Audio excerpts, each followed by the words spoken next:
መስከረም 2 ቀን 1967 ዓመተ ምህረት በኔ የተመራ ቡድን ንጉሱን ከስልጣን አውርዶ ወደ አራተኛ ክፍለ ጦር እንዲያመጣ ከጧቱ በ2 ሰዓት ብሔራዊ ቤተመንግስት ደረሰ። ፎቶግራፍና ፊልም አንሺዎች የደረሱት ትንሽ ዘግይተው ነው። ትዕዛዙ የተሰጣቸው ቢሮ ከደረሱ በኋላ ስለነበር ነው የዘገዩት። ከዚያም ንጉሱ መውረዳቸው ወደሚነገራቸው ስፍራ እስኪቀመጡ የተወሰነ ሰዓት ፈጅቷል። እኛ ቤተመንግስት ገብተን ሁኔታዎችን ስናመቻች ጥበቃው የሚካሄደው በንጉሱ ታማኝ የክብር ዘበኞችና በታጠቁ ኃይሎች ነበር። በጥበቃ ላይ በነበረ አንድ ቋሚና ሌላ ረዳት የቤተ መንግስቱ የክብር ዘበኛ አጠገብ ለጥበቃ በተዘጋጀ ቤት አናት ላይ አንዲት እንግዳ ወፍ ወዲያ ወዲህ የተቀጠበጠች ስትጮህ አየናት። ከዘብ ነፃ የሆነ አንድ የክብር ዘበኛ ወደኔ አስጠራሁና ይቺ ወፍ ምንድናት ብዬ ጠየቅኩት። ጌታዬ፣ ይችማ አደጋ ሲኖር እየተነቃነቀች ድምጽ የምታሰማ ወፍ ናት። አሁን የሰማችሁት ድምጽ አንድ አደጋ እንደሚደርስ ማስጠንቀቋ ነው አለኝ። እኔም በልቤ ለነገሩ ከንጉሱ ከስልጣን መውረድ በላይ ምን አደጋ ይደርሳል አልኩና እኛን የሚጠብቁ ታንኮች ብሔራዊ ቤተ መንግስትን በየአቅጣጫው ከበው ይዘዋል። የውስጡን ጥበቃ ደግሞ ያው እኛ እንወጣዋለን ብዬ ለስራ ጓደኞች የነገርኳቸው። ሁሉም የቡድን አባል ግዳጁን ለመወጣት ዝግጁ ስለነበር የመደናገጥ መንፈስ አልታየብንም። በእርግጥ ቤተ መንግስት ውስጥ በርካታ የወታደርና ሲቪል ባለስልጣኖች ነበሩ። በእኛ ላይ አደጋ ለመጣል 2 እና 3 ሰው በቂ ነበር። ለንጉሱ ተበቅዬ እሰዋለሁ የሚል ሰው ብቻ ነበር የሚያስፈልገው። በአጋጣሚ እንዲቆራጥ ሰው አልተገኘም። ሁሉም ነገር ከተዘጋጀና ንጉሱም የሚቀመጡበት ዙፋን ከተመቻቸ በኋላ ጋዜጠኞች ገብተው ካሜራዎቻቸውን እንዲደቅኑ ትዕዛዝ ሰጠናቸው። ንጉሱ ዙፋናቸው ላይ መቀመጣቸው እንደተረጋገጠ እኛም እንድንገባ ተነገረን። ሁኔታውን በቅርብ እንዲታዘቡ ልዑል ራስ ምሩ ኃይለ ሥላሴ ከኛ ጋር ስለነበሩ ከንጉሱ በስተቀኝ ወንበር ተመቻቸላቸውና እንደገባን እርሳቸውም ተቀመጡ። ከዚያ በኋላ ቆራጥነትና ወኔ የሚጠይቀውን የንጉሱን ከስልጣን መውረድ ዜና በረጋ መንፈስ ሳነብ ነገሩ እንዲሁ በተራ ጆሮ የሚሰማ በተራይን የሚታይ አልነበረም። በእውነቱ ምድር አንቀጥቅጥ በሆኑ በጃኖ ፊት ቆሞ ከስልጣን ወርዷል ብሎ መናገር ቀላል ጉዳይ አልነበረም። ደብዳቤው እንደተነበበ ከንጉሱ ታማኞች አንዱ ተኩስ ቢከፍት ዙሪያውን ከከበበ ታንክ የሚተኮስ ጥይት ሁሉንም ዶጋመድ ለማድረግ ከበቂ በላይ አቅም ነበረው። ሁሉም ተዘጋጅቶ ሲያበቃ ጓደኞቼን በግራና በቀኝ አሰልፌ ወረቀቱን ከኪሴ አውጥቼ አነበብኩ። የጽሑፉ ፍሬ ነገር ግርማዊ ንጉሠ ነገሥት አገሮንና ሕዝቦን ከመበደሎ በላይ በአሁኑ ጊዜ ኢትዮጵያን ለማስተዳደር እድሜው አይፈቅድልዎትም። ስለዚህ ግርማዊነቶ ከስልጣን ወርደው ለደህንነቶና ለሰላማዊ ኑሮ ሲባል ወደ ተዘጋጀለው ስፍራ እንዲሄዱ በትህትና እንጠይቃለን የሚል ነበር። ንጉሠ ነገሥቱ ወዲያውኑ የተነፈሱት ቃል አልነበረም። በግምት ከ3 እስከ 5 ደቂቃ ከቆዩ በኋላ ሰምተናል አሉ። ከዚያ በኋላ የተናገሩት ስለ ፖለቲካ ወይም ስለ ኢትዮጵያ ሁኔታ አልነበረም። አሽከርስ አሉ። እኛ መቼስ የእሳቸው አሽከር መላው ሕዝብ እንደመሆኑ መጠን የግል አሽከራቸውን ስሙንም ሆነ መልኩን ስለማናውቅ ማን ነው ብዬ ስጠይቃቸው በቁጣ መንፈስ አሽከር ብያለሁ፣ አንተ ምን አማረጣህ አሉኝ። ንጉሱ በጣታቸው ላይ ያሰሩት የወርቅ ቀለበት አለ። ይህ ቀለበት ነገስታት እንዲህ ያለ ጭንቅ በሚመጣበት ጊዜ እጅ ላለመስጠት በውስጡ ያከማቹትን መርዝ ጠጥተው ይሞታሉና እርሳቸው ከቀለበቱ ጋር የሚያደርጉትን ጨዋታ በቅርብ ርቀት ተከታትላችሁ ለዚህ ተግባር ለመዋል ከሞከሩ ፈጥናችሁ አስጥሉ የሚል አብሮ የተሰጠን ትእዛዝ ስለነበር በተንቀሳቀሱ ቁጥር ወደፊት ጎንበስ ወደኋላ መለስ በማለት ውጥረት ውስጥ ገብተን ነበር። አሽከር ይዤ መሄድ ይፈቀድልኛል ወይ ካሉና አሽከርየው ወሰኔ መሆኑ ከተረጋገጠ በኋላ ንጉሱ የጠየቁት መጽሐፍ ጭምር ይዘው መሄድ ይፈቀድላቸው እንደሆነ ነበር።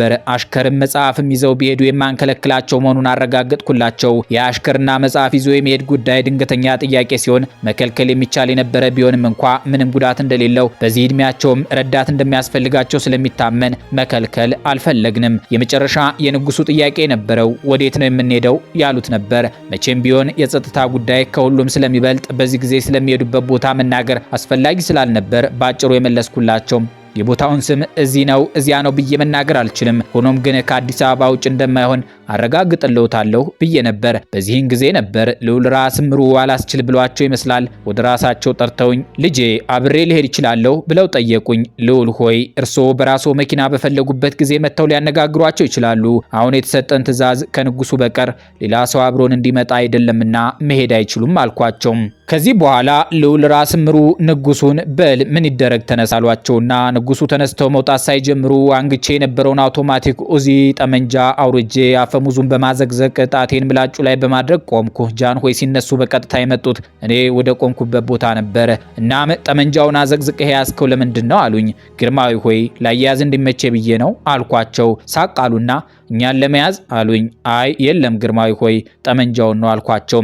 ከዚያ ወደሚሳፈሩበት አንዲት ነጭ ቮልስዋገን መኪና መራንና ወጥተው ቤተ መንግስቱ በረንዳ ላይ እንደቆሙ ግቢ ውስጥ የቆሙ ሰራተኞች በሙሉ መሬት ላይ ተደፍተው ንጉሱን ለመጨረሻ ጊዜ ተሰናበቱ።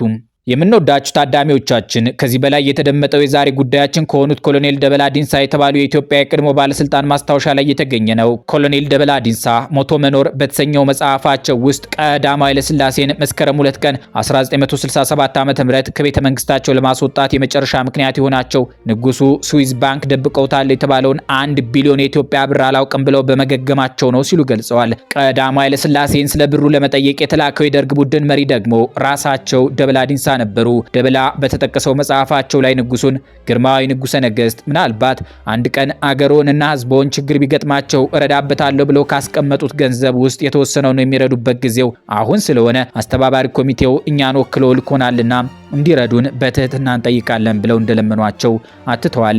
እኒያ ቅምጥል ንጉስም ደበላን ስለ ገንዘቡ መጠን ፈጽመው የማያውቁ ተራ ወታደር አድርገዋቸው እንደ መሳቅ ብለው ለመሆኑ አንተ ቢሊዮን ስንት እንደሆነ ታውቃለህ እንዳሏቸው ደበላ ዲንሳ ይገልጻሉ። የደርጉ ቁልፍ ሰው እየሆኑ የነበሩት ደበላ ዲንሳም እዚህ ላይ ስሜቴ ስለተነካ ግርማዊ ሆይ ቢሊዮንን የሚያውቅ ቢሊዮን የሚቆጥር ነው አልኳቸው ሲሉ ጽፏል። የግርማዊነታቸው መልስ ግን እኛ ከኢትዮጵያ ህዝባችን ደብቀን በባዕድ ሀገር ያስቀመጥነው ስውር ገንዘብ የለም። ገንዘብ ቢኖረንም እንደ ማንኛውም የኢትዮጵያ ህዝብ ለልጆቻችን አውርሰናል። ይህንኑ ለላካችሁ አስተባባሪ ኮሚቴ ንገሩ የሚል እንደነበረ ደበላ ዲንሳ ያስታውሳሉ። እንዲህ ያለው የቀዳማዊ ኃይለ ሥላሴ ንግግር የመጨረሻውንና በመስከረም 2 ቀን 1967 ዓ.ም የተከተላቸውን ውርደት እንዳመጣባቸው ደበላ ዲንሳ ያምናሉ። ሻለቃ ደበላ ዲንሳ ቀዳማዊ ኃይለ ሥላሴን ከቤተ መንግስት የሚያወጣው ቡድን መሪ መሆናቸው ለየት ያለ የታሪክ አጋጣሚ ይመስላል። ግርማዊ ቀዳማዊ አፄ ኃይለ ሥላሴን ከቤተ መንግስታቸው አውጥቶ ለ7000 ዓመታት የዘለቀውን የኢትዮጵያ ንጉሳዊ ስርዓት ለመገርሰስ የደርጉ የኋላ አድራጊ ፈጣሪ ኮሎኔል መንግስቱ ኃይለ ማርያም ከጃንሆይ ፊት አልተገኙም። አጥናፉ አባተም እዚያ አጋጣሚ ላይ አልነበረም። በዚያች ታሪካዊት ቀን እጃቸው እየተንቀጠቀጠ ግርማዊነታቸውን ይውረዱልን ያሏቸው የቀድሞው የፖሊስ ሰራዊት አባል የወለጋው ልጅ ጨዋታ አዋቂው የኋላው ምክትል ፕሬዝዳንት ኮሎኔል ደበላ ዲንሳ ናቸው። ስለ ኮሎኔል ደበላ ዲንሳ ጨዋታ አዋቂነት በርከት አድርገው የነገሩን በትውልድ አካባቢያቸው ወለጋ አብሯቸው በመጓዝ ያጠኗቸው አሰፋ ጫቦ ናቸው። አሰፋ ጫቦ ለሲሳይ ገና ሲያጫውቱት ከደበላ ዲንሳ ጋር መዋል በሳቅ መሞት ነው ይላሉ። ደበላ ጋር የሄድክ እንደሆነ ትሞታለህ። ኦሮምኛ ከሰማ በጣም ትስቃለህ። እኔ ኦሮምኛ በሄድልኝ ነው የምሰማው። ስቶሪ ቴለር ነው፣ ታሪክ ነጋሪ፣ ወሬ ነጋሪ፣ የሚያውቅ ምሳሌው ከየት እንደሚመጣ የማያልቅበት ሰው ነው። በአሰፋ ጫቦ ምስክርነት መሰረት ኮሎኔል ደበላ ዲንሳ ሲበዛ የተግባቡት ሰው ናቸው። አደባባይ ላይ ህዝብ፣ ገበሬ ተሰብስቦ ደበላ ሲናገር ይሞታል ሰው በሳቅ በሳቅ በሳቅ በሳቅ በሳቅ በሳቅ በሳቅ ማሳቅ ይችላል። ደሊቨር ያደርጋል፣ ሜሴጁን መልእክቱን ያደርሳል፣ በዛ ሸፋፍነው ያደርሳል። የዛ አይነት ሰው ነው። ይህ የደበላ ዲንሳ ተፈጥሮ ከሁሉም ደርጎች አስበልጦ 2 ጊዜ በቀዳማዊ ኃይለ ሥላሴ ፊት ተናጋሪ እንዳደረጋቸው ይገመታል። ኮሎኔል ደበላ ዲንሳ በአንዳንዶች ዘንድ በጽንፈኛ ኦሮሞነትና በአማራ ጠልነት ይጠቀሳሉ። ለዚህም ኮሎኔል አማ የተባሉ የአማራ ተወላጅ የደርጉ ሊቀመንበር ሆነው ሊመረጡ ሲሉ ሁሌም ወደ ስልጣን መምጣት ያለበት የአማራ ብሔር ተወላጅ ብቻ ነው እንዴ? ከሌላ ወገን እንዲሆን ህዝብ ይጠብቃል እኮ ብለዋል ብለው ይታማሉ።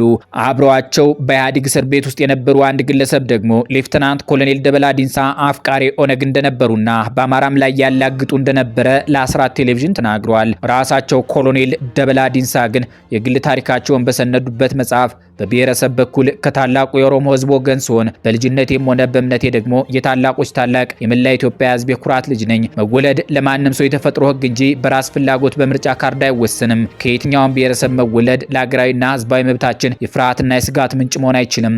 ኦሮሞ ሆኜ ለመወለድ ያቀረብኩት የምርጫ ማመልከቻ አልነበረም ሲሉ ይነበባሉ። አክለውም አባቴ ከወለጋ ጠቅላይ ግዛት ተነስቶ ጎጃም ድረስ በንግድ ስራ ዘልቆ ገብቷል። ጎጃም ድረስ አሞሌ ጨው በማመላለስ ነግዶ በ3 እግራ ብር መሬት መግዛቱን አጫውቶኛል። የአባይን ወንዝ ለመሻገር ከወገብ በላይ በመጫኛ ታስሮ ከሰማይ እየተሳበ በዋናተኞች ተደግፎ ይሻገር እንደነበር ሲነግረኝ ይገርመኝ ነበር። የጎጃም ህዝብ እንግዳ ተቀባይና ሃይማኖተኛ ነው። ጎጃም ምግብ በነፃ የሚሰጥ ህዝብ ስለነበር ስንቅ ይዞ መጓዝ የተተኛለው ብሎ መተከዝ አልነበረም።